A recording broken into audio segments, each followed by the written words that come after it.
Console wars have always been a sight to behold, as through the decades, console makers have competed fiercely, time and time again, to earn their spot at the top. One of the many ways that consoles were forced to compete was through exclusivity. Nowadays, this notion doesn't seem very strong, as many have expressed their desire to see their favorite games on every platform, one stance that I fully support. But as we have entered the 9th generation of gaming with the PlayStation 5 and the Xbox Series X, the spark for competition seems to have dwindled for the most part. There have been very few interesting games released to specifically help either console stand out over PCs, and there are many reasons why this has happened. So how did these companies compete through the decades? What is the competition like now? And why have the 9th generation consoles been so stale?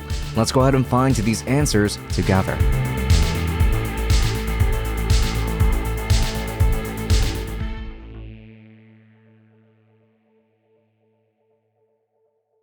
Everyone has their favorite generation of gaming, and frankly, there is a great reason why every single generation is remembered. Let's start from the 3rd generation of gaming, as that's when things started getting much more interesting and gaming was becoming much more mainstream. So this is how I would briefly describe each one.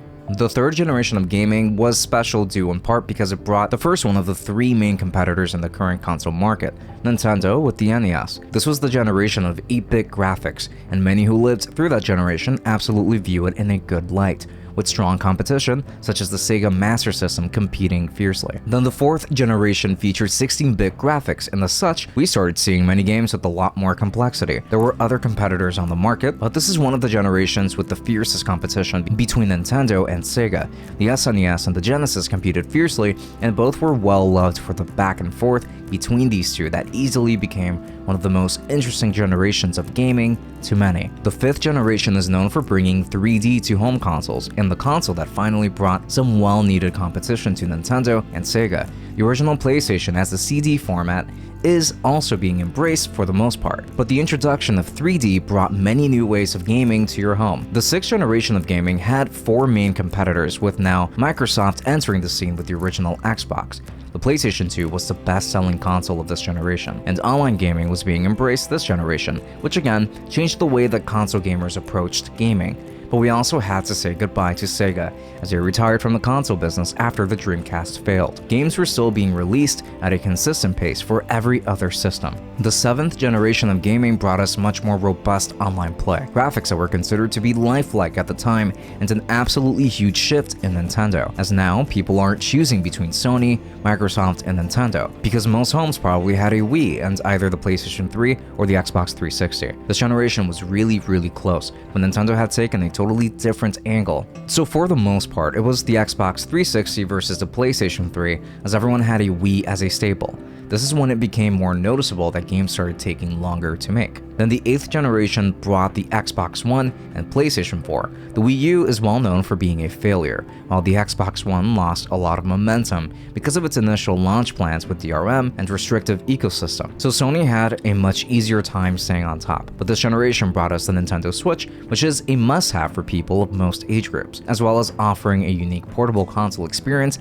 that we didn't really see before Nintendo pioneered it. And it's exactly this concept that inspired the many handheld PCs that we have today, such as the Steam Deck, the ROG Ally, and the Legion Go, specifically with its detachable controllers. This generation also saw pro versions of consoles to try and match a PC experience in your living room, trying really hard to hit 4K at a consistent frame rate, but mostly offering really good 1080p experiences. And this is when games really needed a lot more work done before being ready to release. And finally, we have the 9th generation of gaming. This generation targets the inclusion of ray tracing for better visuals and a much smoother frame rate while playing in 4K, with even some niche situations where you can get 8K. The only 2 consoles competing at this level are the Xbox Series X and the PlayStation 5. The Switch is perfectly happy just being the fun one in the corner because it's selling exceptionally well. And now that we've briefly talked about how consoles competed from generation to generation, it's time to go into detail about what is happening this generation. There are multiple issues that have caused the 9th generation of consoles to feel quite stale, and some of these are minor, while others are more serious and either directly or indirectly contribute to these consoles' image. Some of which include hardware availability and scalping issues, storage issues while pushing customers to buy games digitally, inconsistent performance, its current games library, and of course, the lack of new competition.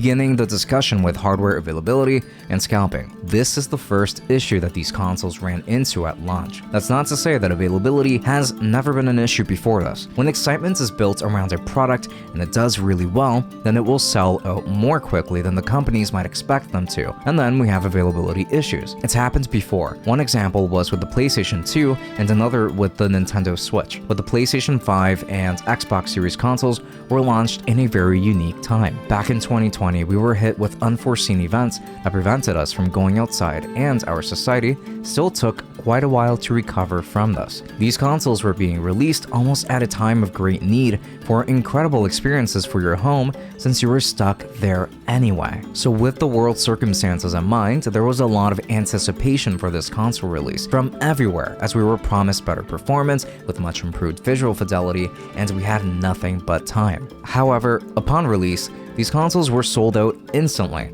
It was impossible to buy one unless you were pretty lucky, and this is because there were clearly bots buying these up so that scalpers can resell them for way more, but physical stores would also get pretty low inventory from either system. Because of low inventory issues, it really was difficult to buy one, which only caused the hype to skyrocket even further. There was also a semiconductor shortage that the industry was just hit by, and it took them some time to recover from this. So Sony and Microsoft were not able to manufacture as many consoles needed to match the demand. This shortage persisted through to 2021, and I believe that we were still having inventory issues in 2022. While I don't necessarily blame Microsoft or Sony for these shortages, as they had no control over the semiconductor shortage, they did have some control over how they handled the allocation of inventory. Back then, you had them try things like only allowing 1 or 2 per customer, or putting others on queue on their site and more, but none of these would actually guarantee that you will still be able to buy one in the end because their sites were overloaded with traffic, and quite a bit of it was actual bot traffic. It wasn't until midway to late into 2022 that inventory finally started to normalize in stores and online. Nowadays, it's pretty easy to just walk into most retailers and buy one of the consoles that you're looking for.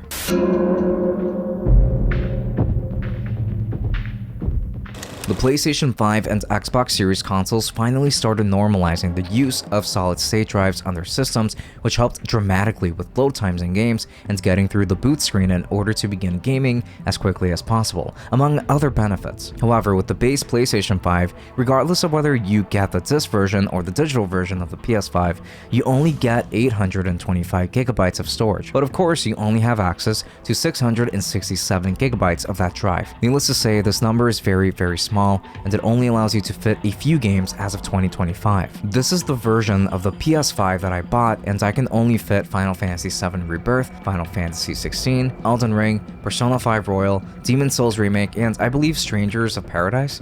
A lot of Final Fantasy.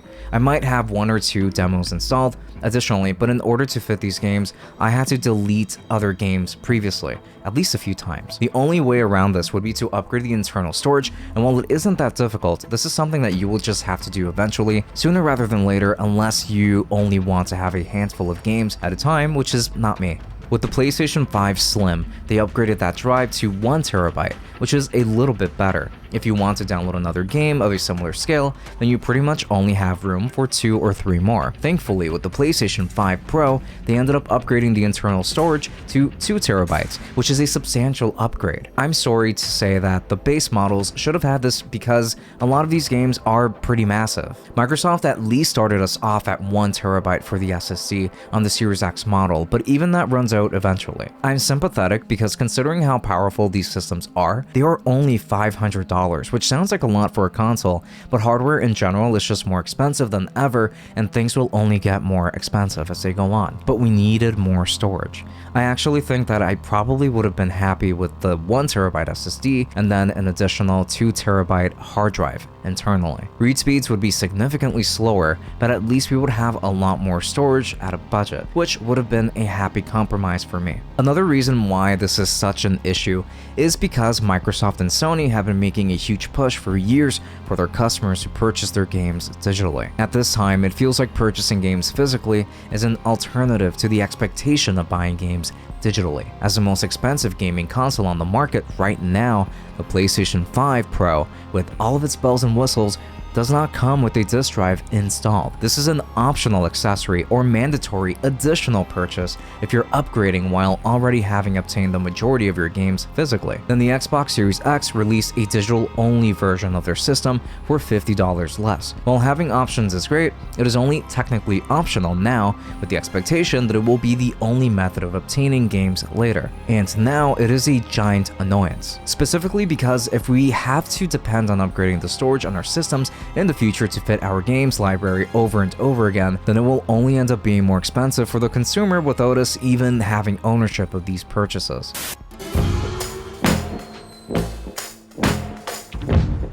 The PS5 and Xbox Series consoles are very, very powerful systems, even if they both have different requirements for their games to run properly. We were told that one big feature for these systems would be real-time ray tracing, which allows for more dynamic lighting and realistic reflections within your games. Real-time in gaming was not really a thing until Nvidia introduced this to your average consumer with the RTX 20 series GPUs in 2018. This was brought over with mixed reception because only a few games supported real-time ray tracing, and even then, these games would take massive hits in performance just to have this feature active while not being much more powerful than last generation GPUs. However, it was in 2020 that we got the RTX 30 series, which were much more powerful and had actually usable ray tracing support. Games that support it do look really, really nice. So imagine how impressive of a feat this is to have with a $500 console. And we did see real-time ray tracing. These games do look gorgeous, and it really does feel like a next generation jump, particularly when it comes to physics, but that has nothing to do with ray tracing. Now, usually you would have to pick between fidelity mode, which gives you the best visuals with the best reflections that either console can offer at a lower frame rate, usually 30 frames per second, or performance mode that reduces those reflections and visuals enough to achieve 60 FPS. Some games even have 120 frames per second, which is really cool. I actually thought that was a reasonable compromise, but there are moments in games where the frame rate does tank, not in every single one, but some are definitely seeing some significant frame drops where there's a lot happening on screen. This happens sometimes in Final Fantasy VII Rebirth for me, but it was rare enough to not really bother me that much. Honestly, in terms of performance, these consoles do accomplish a lot, which makes me question why we need a PlayStation 5 Pro at all. 55 games launched with Pro enhancements, but most of what people have noticed are smoother edges and more consistent frame rates on pre-existing games, and even PlayStation 4 titles. The performance jump from the PlayStation 4 Pro to the PlayStation 5 is very significant, but the improvements from the base PlayStation 5 to the Pro models are negligible at best right now. Developers will probably be able to take greater advantage of the PS5 Pro's offerings, but right now it isn't something that you need at all. Additionally, Sony's original claims of 8K support in its branding has been removed from the PS5 Slim and PS5 Pro models because less than a handful of games actually have 8K support. While these consoles are very capable for $500 or $700 for the PS5 Pro, consistent 8K seems like a huge stretch, especially when these systems struggle to get 4K 60 with ray tracing on every game on a consistent basis. The Pro will be able to accomplish more later, but right now there isn't too much to look at. And it just seems to me like the PS5 already reached the peak of what it can do performance-wise, and that the Pro models require considerable more tweaking to really take advantage of its new hardware. Then the Xbox Series consoles have stayed largely the same, with seemingly no plans of releasing a Pro version or Xbox Series X, One X, maybe.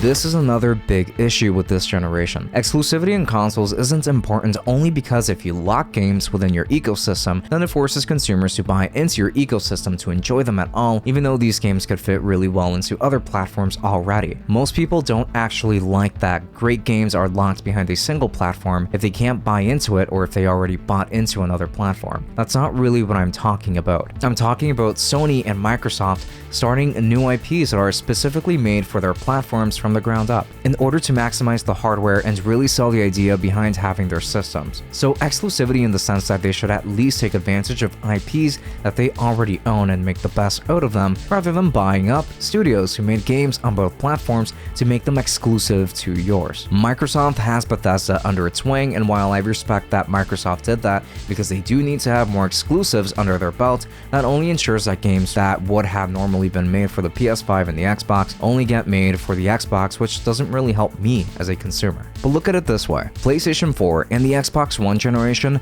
brought a bunch of original IPs that started off on these systems or made sequels to IPs that they've already held exclusivity to for a long time. For example, the PlayStation 4 had the Horizon games, God of War, Spider-Man, Ghost of Tsushima, Bloodborne, The Last Guardian, Shadow of the Colossus, the remake, Final Fantasy VII Remake, and so many more. The Xbox One had Halo, Forza, Sea of Thieves, Gears of War, Cuphead, among others. But this generation feels like we just have a lot less to look forward to regarding games on each platform. If you already own a PC and are willing to wait a little bit longer, then you will eventually be able to play all of these games with much more consistent performance across the board. Some of these pre-existing IPs, but some were brand new and people loved them. But we haven't seen that much come from this generation. We did get new Horizon and God of War games, but there aren't many more that have seen a return or that take advantage of the hardware on either system. The experience on either system just doesn't feel special or catered to anymore, and I think that the real reason why is because of the lack of new competition.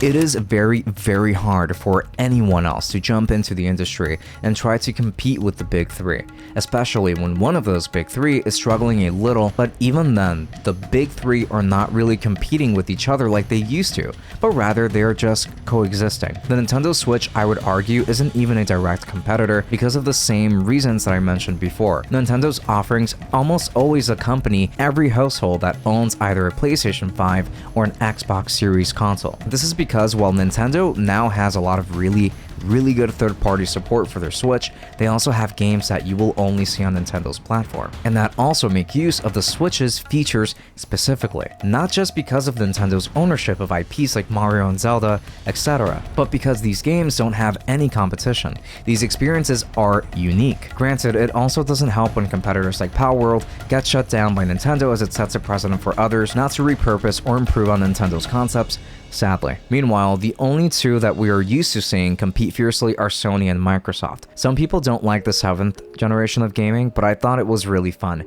because those two competed really fiercely. However, Microsoft is feeling a lot of the heat that they initiated during the 8th generation with the Xbox One, and that has affected them even to this day. I'd argue that they haven't really recovered, but the series consoles will likely still sell maybe about the same as the Xbox One, though maybe a little bit less. So far, the PlayStation 5 is leading in sales between those two, with over double the amount of Xbox Series consoles sold as of now. But that's about it. Infamously, Phil Spencer said during an interview, and I'm paraphrasing here when I say this, that even if Xbox made great games, it wouldn't be enough to give them the win this generation. To a lot of people, this sounded like admitting defeat, even if I think he was just acknowledging that even if they did release amazing games, it wouldn't be enough to outsell Sony. Not that they wouldn't make great games at all. Frankly, the Xbox brand has been headed in an unfortunate direction, and I think it would be worth exploring this in a future mini documentary. So subscribe for that. Now, the point of me mentioning all of this is that Sony feels very comfortable that they will win this generation once more,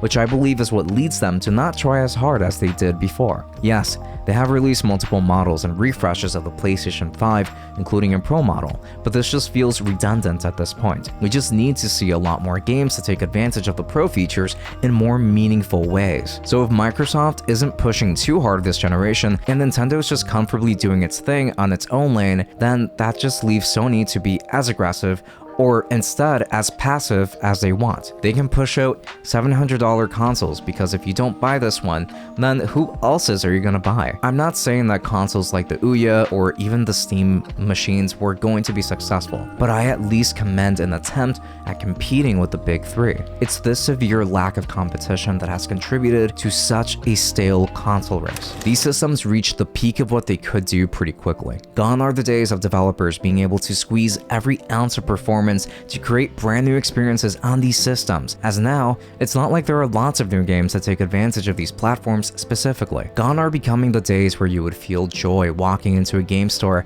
and picking up a game to bring home and play from the bargain bins or anything of the sort, because of physical games becoming the secondary or even optional way that Microsoft and Sony want you to purchase their games. And gone are the days of excitement around what's coming next on the pipeline, as Sony and Microsoft simply neglect what makes every console race so special and interesting. While no new competition enters the market, creating the most stale and even stagnant console race in a very long time. This is why this generation feels so stale, as it doesn't feel like the Xbox and the PlayStation 5 are really competing all that much nowadays. I only played 3 games on my PlayStation 5, and 2 of those were Final Fantasies. The other was Elden Ring because it performed better on console at launch, but this year alone I've purchased many more games with the express purpose of taking them with me on my Steam Deck and my Nintendo Switch, because I find that the big consoles of today just don't bring a consistent stream of unique experiences to their platforms anymore. And when I first got into the 8th generation of gaming,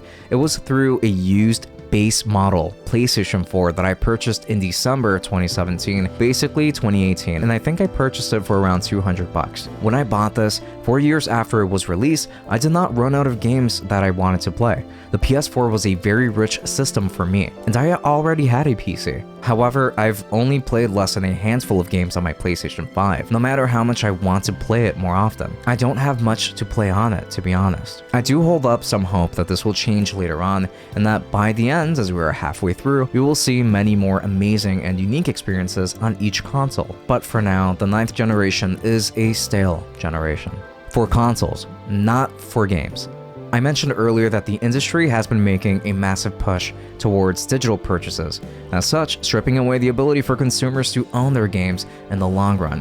This has been affecting many game stores, including GameStop, as now they have made a push towards selling retro games. I made a video on that, so make sure to check it out on my channel. But I've been teasing for some time that we have to talk about the slow death of physical media.